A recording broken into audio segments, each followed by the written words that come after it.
Kas teate, mis on see digitaalne ostukurv, kuhu saab korraga laduda kohvi, šokolaadi, aga miks mitte ka natuke kulda või isegi toornaftat?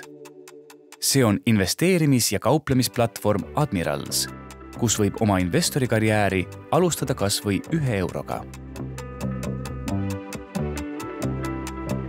Viimase 10 aasta jooksul on finantsmaailm või investeerimine või kauplemine see sai kättesaadavamaks.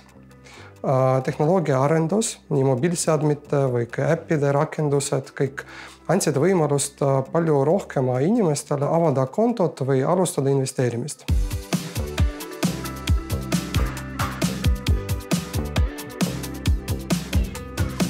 Admiral Markets on konkurentsivõimelisim teenindusettevõtte 2023. Kas nad pälvivad ka aasta ettevõtte tiitli, selgub 4. novembril. Vaata auhinnagaala ülekannet kell 18.45 Eesti Televisioonis.